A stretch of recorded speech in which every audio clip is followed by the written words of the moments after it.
其实刚飞仙提供了一个非常好的方法。如果我不懂风水，我要怎么看我这边的风水？你把半日照的植物放在窗户旁边，还有在门口，这种植物如果都养不活，代表这边有状况。Hello， 灵魂事务所，大家好。我是灵魂事务所的 Larry。Hello， 大家好，我是 Jessica。大家好，我是飞仙。好，前阵子我在跟 Jessica 聊天的时候，她跟我讲了一个让我有点惊讶的事情，就是一直以来我都觉得我家是我家，门关起来就是我家，所以我的结界只要门关起来，什么都不用担心。结果 Jessica 那天跟我讲说，事情不是这样子的。Jessica， 你要说说看吗？事情不是这样子的，代志不是你想的安呢，不是公人想的像简单。所以嘞，要等 Jessica 讲，因为那个隔壁邻居，他那时候跟我讲一个什么流动什么的，那个你可以自己说说看嘛。很多人会说，就是说啊，我只要把门关起来，其实外面的事情就不关我的事。但其实那个门是不是真的关注那个外在能量，其实另当别论。在风水来说，不是说那个大门不可以跟什么相通。跟什么相通？比如说你说大门一推，厕所吗？直接面对的就是一个有点像穿堂风，就是你说直接对那个比如说像那种穿堂煞、落地窗那种，像那种能量我都觉得不 OK， 但一定要打。对，或者是窗户。对，因为你不管好不好的或好的，其实都会流掉。然后再来就是它的冲煞其实蛮重的，所以通常我会在那个门口那边挡一个，比如说像你们风水用什么？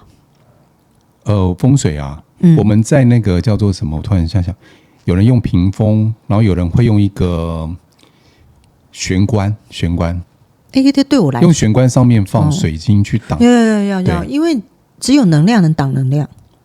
对我来说，所以像屏风那些，其实对我来说是挡不了的。因为那一天是 Jessica 跟我聊说，万一今天隔壁邻居他们的频率比较差，对，然后 Jessica 会看到能量怎么流动呢？他会直接从门那边穿进来，然后或者是大量的流进来，然后甚至直接通往那个后面。比如说，如果你有房间门口，他就往那边穿。所以他们其实隔壁邻居低频会影响到我们这边也跟着低频。对，你可以想象就很像水流的感觉。然后原因是因为人住的地方，就是我们家是不是我们家有人住嘛？所以他就跟着人，就是那个能量会跟人之间互相共振，他就跟着他进去你的房间啊，然后从你们家后门出去啊，类似像这样。那为什么不能够直接用个有能量的东西挡在两户的门中间呢？当然可以，也可以挡，也可以挡门帘有用吗？门帘没有用啊，它下面还是通的，还是会穿过来啊。但是水晶门帘呢？水晶门帘的话，你要够低，你要把它下面都填住。够长。我懂你意思，就是不能挂在那边只有一半，而是要整个从天花板到那个地板的意思吗？对，因为你半挂的时候，下面还是有缝，还是有机会能量从那边流进来啊。可是如果今天是摆在我们的房子里面，我的水晶不太可能是从天花板放到地板，我的水晶可能就是一块这样子吧。因为水晶能量它是立体的啊，它会上下会影响啊。越大水晶的话，它的范围越广啊。对啊。但你的意思是因为水晶门帘它可能就是比较小颗组成，它的能量场没有办法这么的完整。对，常有人说，那老师我用小颗的，我用100颗加起来1公斤，跟一个1公斤的差别呢？但有差别啊，一颗1公斤的它是整体的，对，它能量是强的。你100颗加起来1公斤，绝对不会比一颗1公斤来的强。对。那可是像刚刚 Jessica 其实要讲的是关于我们自己内部的风水嘛。对对对。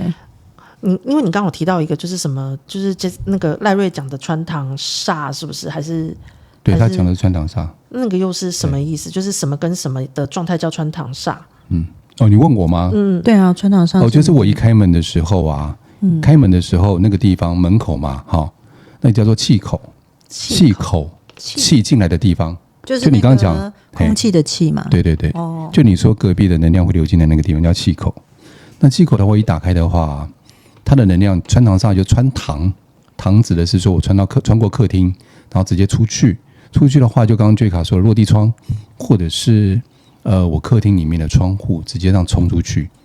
我之前看过一个非常奇怪的格局，大门一打开，你就可以看到落地窗，中间还有一个厨房。哈，你知道吗？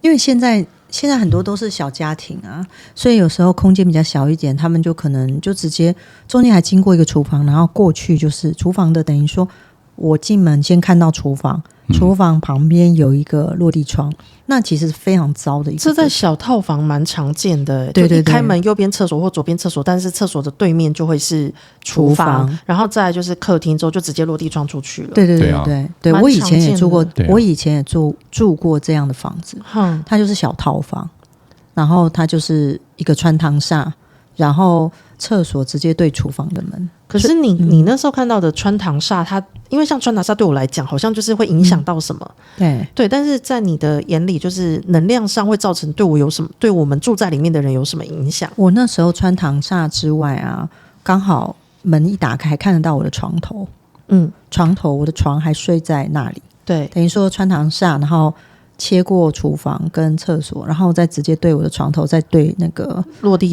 窗。你知道那一年我头跟我的肩膀一天到晚都在落枕，很少见。我一直以为我睡的枕头有问题，应该也会头昏脑胀，然后偏头痛那一些都会发生。会，而且我常常会觉得我听到什么声音。我换边睡可以吗？对，后来我就先换边睡。换脚痛吗？它可以落掉。还好，因为里面够深。所以我就把所有东西都往那边搬，然后就脚就没有切到。可是那时候是破财，然后又有刀伤，就是有刀刃，即使是换边睡也会有影响，血光都有，然后也就是我说的破财嘛。这时候我要问两位大师，救救我们啊！我没有钱买3房2厅，我目前只能住在这样的小套房的话，我该怎么办？你现在问谁？问他还是问我？问两位大师。对我来说的话，我就会用一些挡煞的东西暂时避掉。我跟你讲。终结来讲还是要搬走，但是呢，多久搬走？建议大概签约签1年嘛，对不对？最多不要拖超过2年，一定要搬走。然后再来呢，那我没有签约怎么办？我都签了，对不对？好，最起码呢，我用门帘，我刚刚讲那个门帘要够长，要阻挡那个气进来的时候直接冲过去的那个，你要直冲过去，那个气是很强的，要先把它做阻挡掉。那阻挡当下还要用水晶的方式去把它做个阻挠的时候，让它气没有那么的感觉像一气呵成的冲过去。以刚刚那个位置来讲，我一进门先是左厨房、右厕所之类，或是右厕所、左厨房。我刚讲好像是一样东西，对不起，反正就是厨房意思差不多啦。对了，左右手两边就是先厨房跟厕所，然后再来是我的床铺或者是客厅，然后过去就是那个落地窗。那请问刚你讲的那个阻挡的位置要摆在哪？厕所前面？床旁边的话，我可以放一个书柜，做一个阻挡嘛。就是我最起码，比如说我在后面是床头柜嘛，对，靠墙壁嘛。我旁边这边，不管左边或右边，放一个书柜，阻挡从门口可以看到我的床头的那个地方，阻挡起来。先做个阻挡，然后再来呢，床头柜里面放碎水晶。可是万一我床头柜是可以摆冬天被子的那么大的，我碎水晶要摆多少？你看你是要摆你就选择嘛，你要摆被子还是要摆水晶？我是说那个碎水晶我的量要摆到整个里面床头柜都满起来，还是说我有摆某个量就可以？因为那样子的价钱，如果你要开水晶店的话，因为我的预算有限，最起码你碎水晶要放个2-3公斤哦。这样还 OK， 碎水晶 OK， 才能暂时稳住。那在床头摆个水晶球或是七星阵可以吗？也有，我会有个担心，万一地震浪来跌落，不至于，那个头会痛很久是不？所以你的球是要很大颗，是不是？不用啦，我的意思碎水晶就可以比较便宜啦。对，因为你说住套房的话来讲的话，一般都上班族嘛。他经济条件也有限嘛，对，不然我干嘛要住在套房里面？对啊，有钱我干嘛不住地堡，对不对？这也差太多了吧？你跳太快了吧？我如果有钱，我一定买大，但我就是因为没钱，我才会租小的，或是先买小的入手。对啊，所以我们就用一个比较简单的方式。对，那你用个书柜的话，大概也最起码来说的话，要超过自己头部这么高，但越高越好。酒柜不行吗？我可能不太爱念书，我喜欢喝酒啊。那你就不用担心这个事情，你喝醉你就睡着了嘛，你也不用担心这个事情，考不好也无所谓，因为每天都醉，你也搞不清楚到底是。其实我要问的意思是说，里面一定要放书吗？还是说，其实对你来讲，只要有个柜子就可以了？我刚讲书柜是有原因的，是因为书柜它比较薄，一般书柜来讲它比较薄，那你如果放衣柜，它就比较厚，对，你要节省空间嘛。然后再来是书柜也比较便宜，那要不要放书无所谓啦，就是一个象征，对，就是一个柜子把它挡住，是这样，因为柜子它一定是落地的。因为有时候我可能会放零食柜啊，或什么的，就是我的意思是说，我想要了解的是书是不是有什么特别原因，还是说只要柜子差不多那个尺寸能够放在那边？我可以先大胆的请问一下吗？好，你大胆的说吧。你有真的想好好聊天吗？我开始，等一下我把那张拿出来了。我讲真的原因是因为现在的人不一定会买书，对啊，大部分会用电子书。那他买个柜子，对我来讲，就是那个柜子的高度，它可以挡住。可是我里面，我怕有的人会讲究到以为要买书才有功效，那我才会问说，我可不可以在里面放别的东西？就是对我而言，重点在柜子还是里面的东西？柜子本身，有些人放屏风，屏风也可以，屏风也可以，对，屏风也可以，就是要挡住。对。但是如果假设今天比较讲究一点，我在里面我宁愿放水晶，我不要放书，效果反而更好。就像你这边工作室放那种什么水晶柱啦，或者是一盆碎水晶这样子的摆法，对不对？对，它是可以挡住的。因为像你这边的柜子是中间其实是镂空的，它不是完全封起来的这种，有点像是展示用的这种，我也可以放吗？镂空不行，但是你背部要有遮挡才行。就等于有点像是我看不到外面，外面也看不到我的那种感觉，对不对？对 ，OK， 对那我大概理解。对。那我想问的是 ，Jessica 呢？就是如果你看到这样穿堂煞，假如是以你在就是建议他们的时候，你会怎么样？你是跟赖瑞一样的方式，还是说你有什么？就是能量的什么阻挡方式可以去改变这样子的状态呢？我的论点是同频率才能挡住同频率，就是能量会影响的话，就用能量挡。对我来说，就是我会放水晶啊，也是水晶。那如果有些人说我不要做水晶，有些人会做符文，我说的符文就是符文的能量。就举例，有些人可能就像我们有时候。我们今天身体不舒服，可能去庙里问事，他会给你开一个符啊，叫你回去。符就是有它的频率跟能量在。那有些人就用符文，符文就是像国外有一些方式，他会制造一些贴纸，做一些贴纸，然后贴在玄关的地方的下面，就是做一个结界，它也是一个符文。下面是地板上的意思吗？对，就是你要进那个门之前，对，那在一开门在地砖上面贴那个符文，然后做一个能量频率的遮挡。我有看过，就是它像贴纸一样，但它就很像赖瑞那个量子的讯息的贴片，然后它是对着外面嘛，你那个是对外面吗？灰色的那个，对外面，对啊，它的图案对外面，对，就是做结界挡。你要不要想一个更进阶的方法？我跟你讲，我从来没有说过的。刚你们我要听，是不是就贴张纸在上面就好了？不是。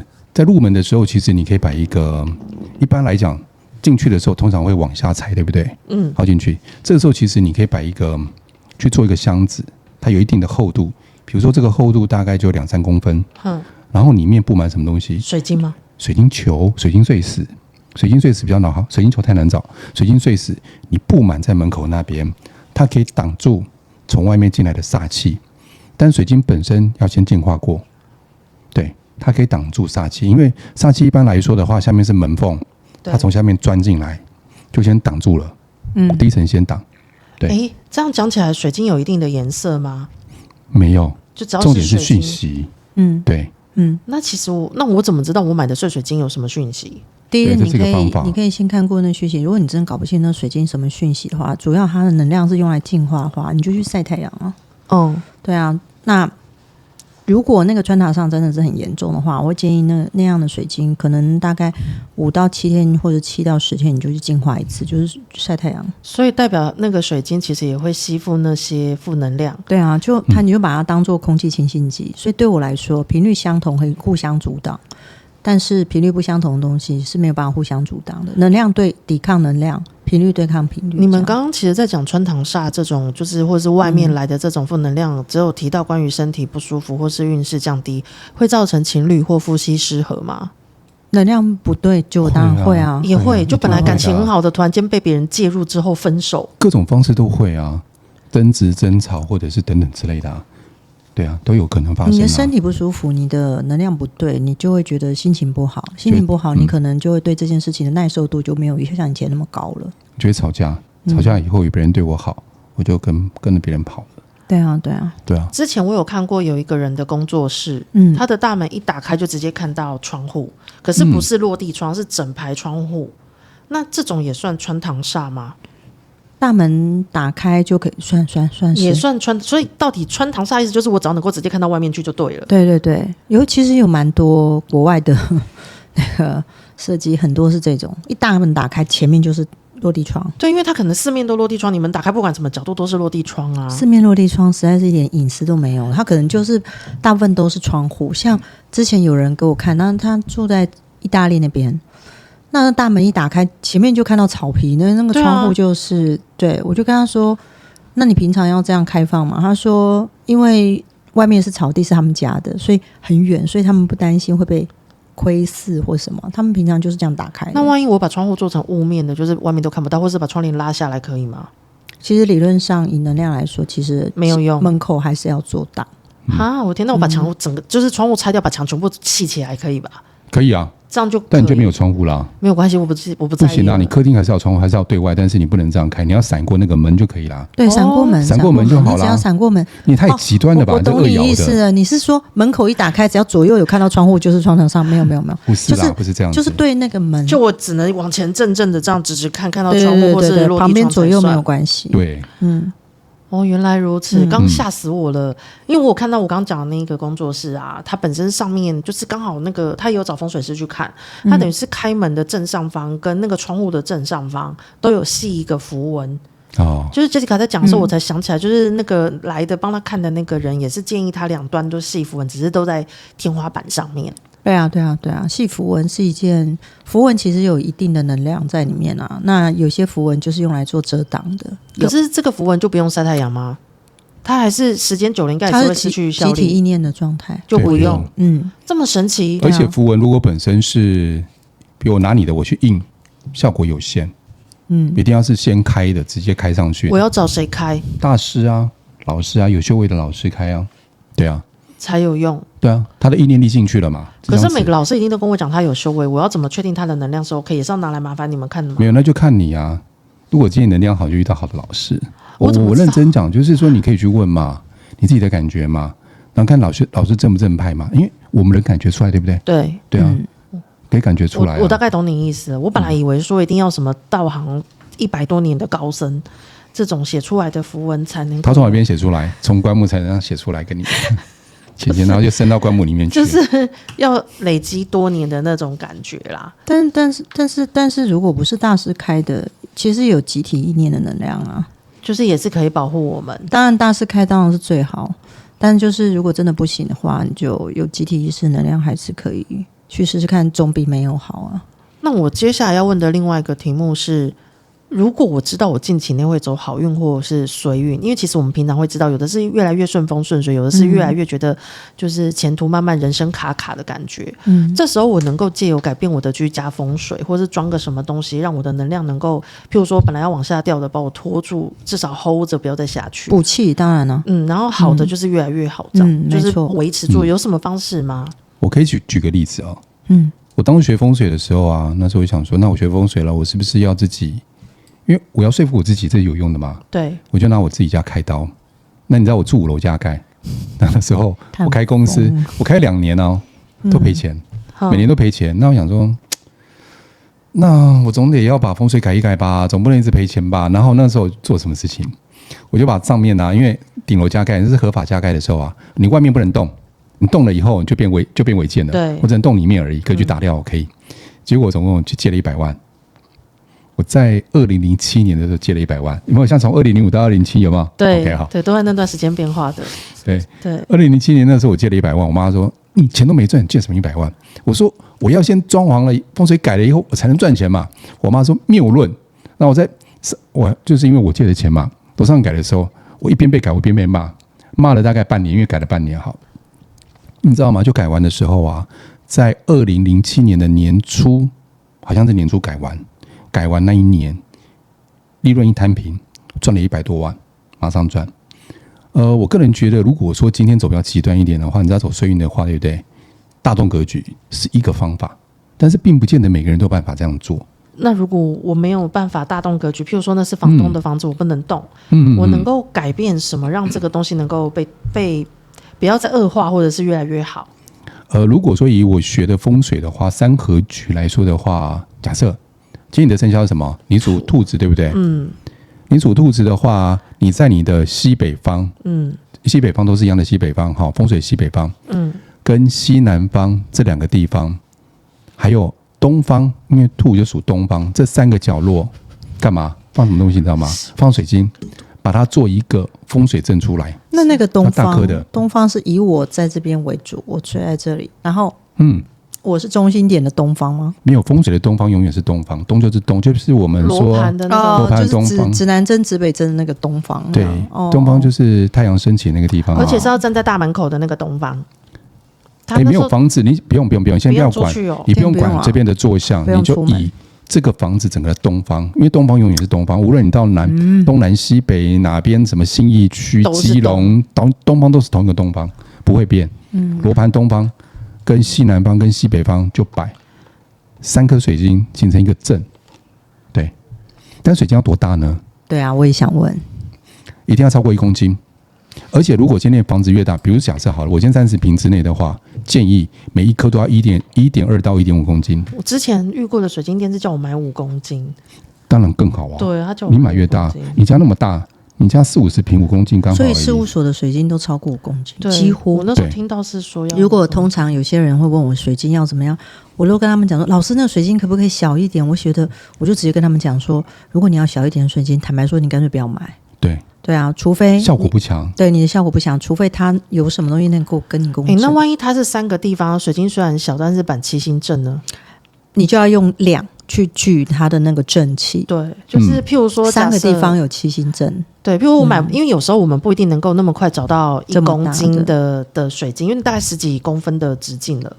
对，那如果这样，我可能买个就是譬如这样子的大小，就是拳头大小。你说7星阵加起来这个大小，就是最大颗，因为7星阵会有一个中间的主阵，然后周围可能是它的1/2或2/3这样子的。你还是要看地方多大，还是要看比例。对，我觉得如果说像你那30平真的不够。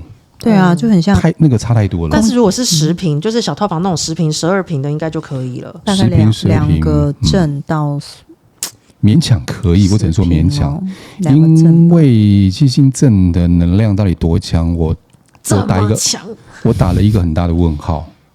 对，大卫星呢？大卫星也要看大小颗啊，一样啊。因为我讲的不是就它形状，对，它形状到底有没有效？我觉得还是原矿大颗，它效果更强。目前看到的是这样子的验证，对不对？不得不说，这个大小还是蛮重要。如果真的不行，就要买2颗中的。我那时候在玩水晶的时候，真的很多老板都这样跟我讲，就是他有说要5公斤以上才有办法改变风水，是真的。他那时候是这样跟我讲，对。然后一般那种5公斤以内，可能都是观赏用或者是我的装饰品这样子的状态而已啦。我会看情况，像有些人可能家里已经放很多水晶了，那他可能只是布阵或者是除煞，那我就会帮他挑2个在家里放着，那就是2个是中型还可以。但是如果很多人说我要改风水，可是我要便宜一点，不可能有便宜的水晶超过1公斤到5公斤还那么便宜，那么不可能啊。就可以换别的，因为我觉得每个人的预算有可能就是没办法这样。当然，对。所以这有时候我们就说，那你们点蜡烛啊，调气场啊，类似像这样。除了刚刚讲水晶以外，还有一些植物也可以协助这边做净化，比如说像虎尾兰、黄金葛、虎尾兰、虎尾兰哦，虎尾兰对，虎尾兰、黄金葛对，这些都可以协助做空间的净化。但黄金葛它可以水根嘛，水根里面就要放一些水晶，然后放在厕所里面，因为厕所它算主财位，它会破坏财位。然后还有放木炭，最好是放1级炭。你把你风水课的东西都讲出来了。没关系啊，我还有很多都可以讲。好，1级炭，然后1级炭里面呢，可是我之前有付费，你没有听到我讲这个吗？东西太多了。有啊有，你有讲这些，我想说我有付费，我们应该切付费频道给付费会员听。月卡等下退他钱，好。没有可是我要跟你讲一件事情啊，就是你那时候有教我们黄金葛跟木炭，然后还有那个其他的植物的时候，我内心有浮起一个疑问是，假如今天我的这个地方气场比较不好的话，这些植物是不是会长不下去？会。对，因为我之前真的发现，就是我的植物是长不起来，然后会烂掉。其实刚飞先提供了一个非常好的方法，我要如何看？我如果不懂风水，我要怎么看我这边的风水？你把半日照的植物放在窗户旁边，还有在门口这种植物，如果都养不活，代表这边有状况。我们这边植物养不活。事务所那个外面那个植物养不活，不是，是我们懒得去照顾啦。你说鹿角蕨那一批其实是没有啦，我懒得弄水啦。其实赖瑞只是一个礼拜弄一次啦。干焦焦。可是后来我更放心，因为没时间，我常常跑来跑去的。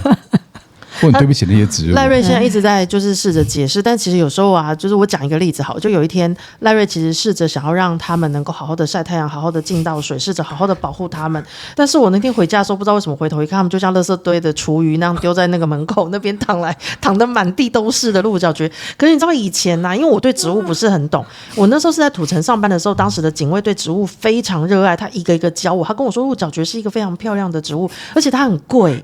然后赖瑞整个像厨余那样丢在那边整片的时候，我是非常困惑的回家的。不是，那时候是因为外面下雨，然后我放在外面，因为我没有时间帮它泡水，我就放在那边让它淋雨，当做泡水，让它淋浴，这样知道吗 ？OK。爱植物的人家是动保科就会来，他是植保科就会来。我会这样问是因为我发现一件很神奇的事情，其实当时很多年前我上过你风水课的时候，你就有教我们这个，我就买了黄金葛放在厕所里，然后它就呈现一个陆续快要死光的状态，就都变黄了，然后有些地方都烂掉，所以我就想说它大概是需要太阳吧，我就把它扔到我家阳台，但它就是长不活，我不管丢什么那个叫什么那个养分的那个。什么肥料？你是土耕的啊，你用土耕的是不是？对，就是肥料什么的。因为我那时候去花市买的时候，他给我就是那一小盆放在土里面，然后怎么样都养不活，就丢肥料怎么浇水都没有用，它就是呈现一个就是只讲。可是近期内啊，我开始变成很少去浇水，我想要看到他们就是缺水的时候我才要浇水，然后之前是每天浇，结果我发现。我其他植物会呈现一个缺水的状态，就是往下垂，然后有点就是干干那样，萎靡样。但是那个黄金葛它就越长越多，越长越长。我想说到底怎么回事？原来它不吃东西会活得比较好，还是你喂得太营养了？但是时间点也很巧，是你说我的年纪某个年纪过后，我的运势会改变。你从那之后，它就越来越长，就越来越茂盛，真的很奇怪。对。所以我那时候你在考我的记忆，我也忘记了。没关系，因为反正就是2000几的事情。OK。然后后来我就想说，会不会是其实他们也能感受到能量场？除了我正常的养它之外，我觉得它比人更敏感了。对，你觉得呢？植物？我最近在养多肉，多肉也很不好养多肉很难养。然后我常开玩笑就说，只要我买的速度比多肉死的速度快，我就可以养活它。可是我有发现，就是气场不同的地方，那个多肉的叶子的状态不一样。虽然我摆一排都是同品种，几乎都是同品种的。以这逻辑，不就跟我们之前看过，就是每天跟植物说你好棒、你好漂亮，就代表它会受到能量的影响。然后，所以代表它放的地方有可能跟我们的风水是相关的。有啊，就是赖瑞他的办公室的外面那一排多肉长得比较好。然后另外一边的多肉，因为它就是靠近太阳那一边，对，就是太热。对，它的简体标本室还是什么室？样品室啊，样品室那边的多肉长得就哩哩啦啦。还好不是太平间就好。他刚才在讲简体，我想说是采样还是怎样了，就是对，感觉上是好像切片的地方啊，对对对，会是这样子，就有差啦。切片的地方，对啊，就讲到简体啦，简体在医院不是在医院待太久了。对啊，对，然后怎么回事？我之前癌细胞切片的那个部分呢？所以就会有人问我说：“好，那如果改变气场，我盐灯可不可以用？”我以前有买过盐灯，我自己有买过盐灯，但它就是个比较值，盐灯、植物、水晶比较值。对，我还是觉得水晶还是第一最强，然后再来是植物。有比水晶更强的吗？譬如雷吉木，我有天在路上捡到一整块雷吉木，然后把整块抱回家放在那边。如果你能捡到整块雷吉木就有差，而且是块木的，它的频率很好。对，或者是珍贵木头、樟木的雷吉木，那就很强了。糟糕，这个会有生老鼠的问题，那很稀有对啊，但那很少见。